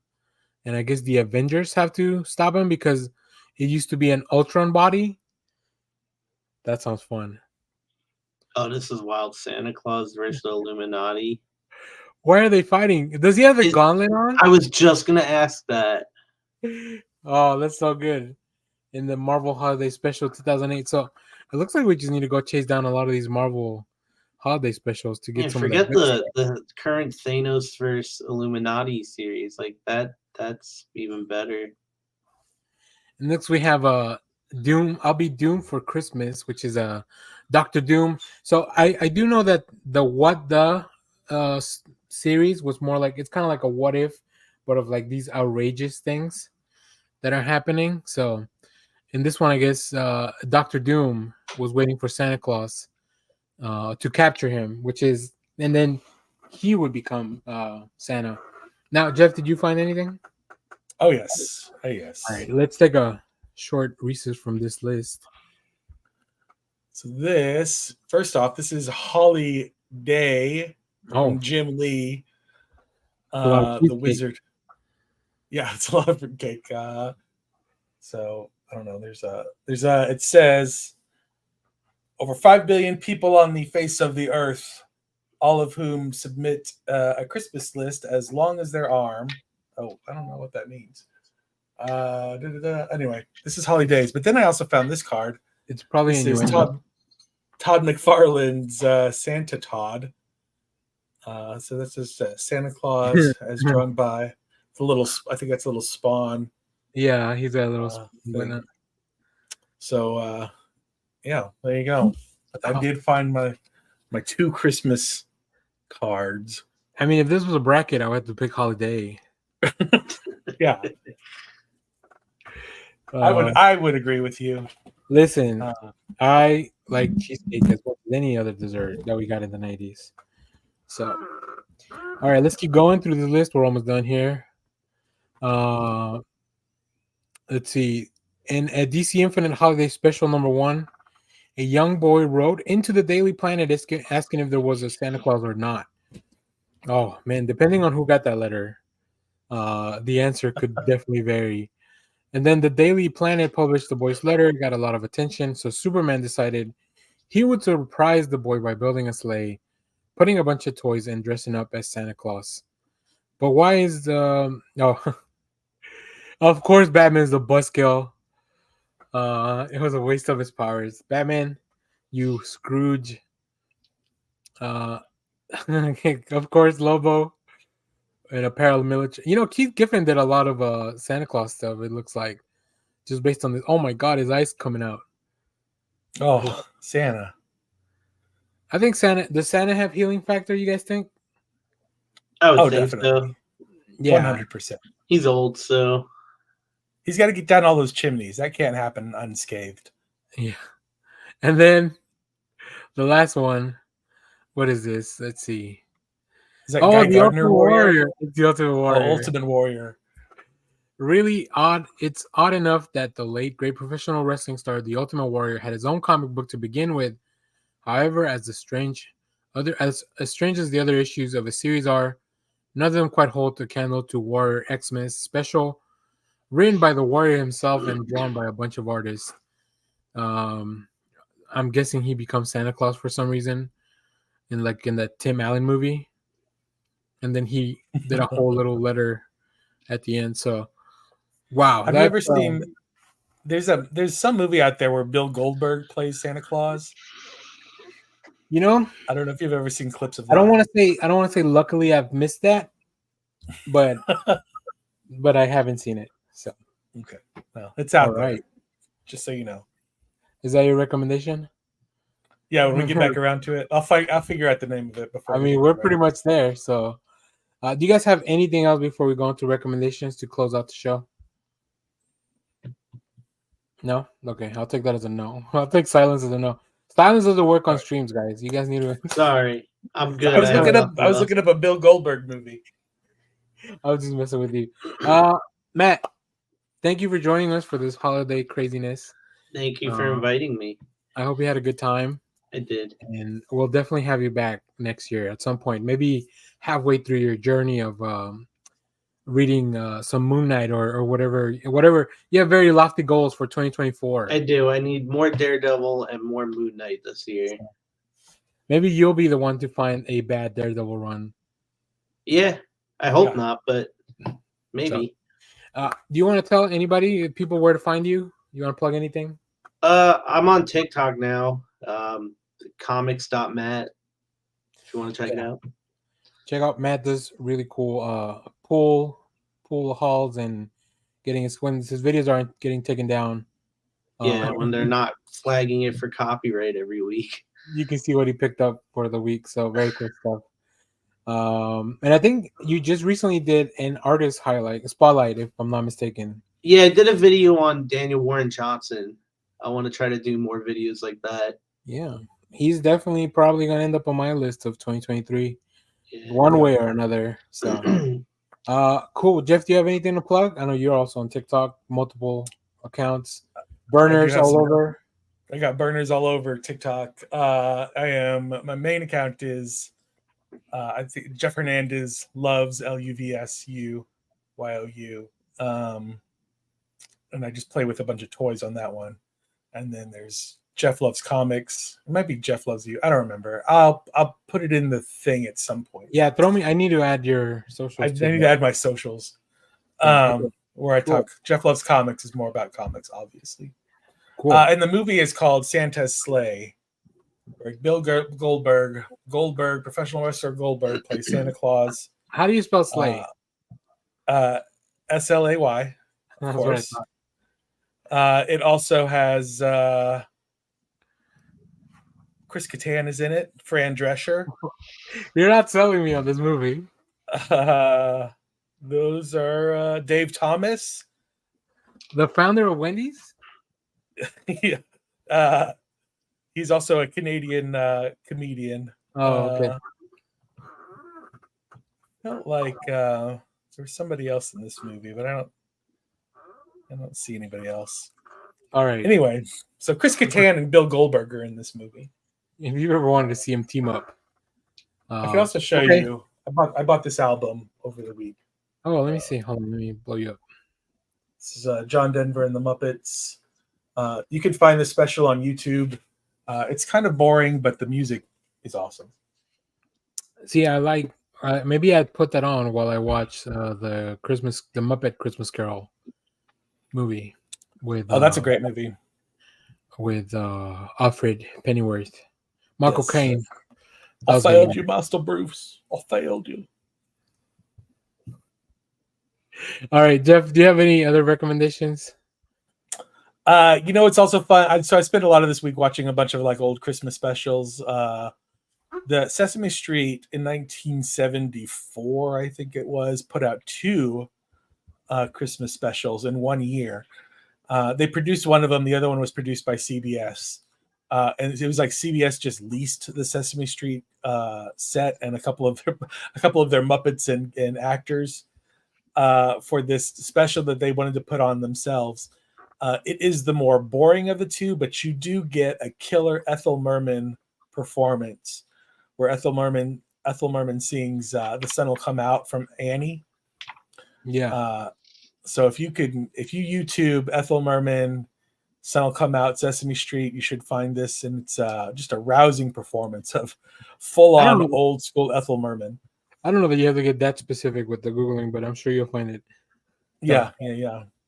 Cool. Matt, do you have any recommendations for the people out there? For like holiday recommendations? No, whatever, just anything. Oh.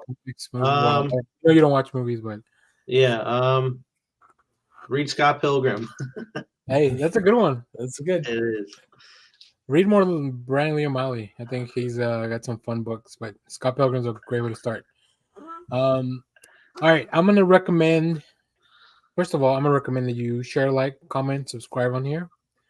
Also, go check out all our videos for the week. We've got a bunch of reviews for comics. We got a bunch of movie reviews.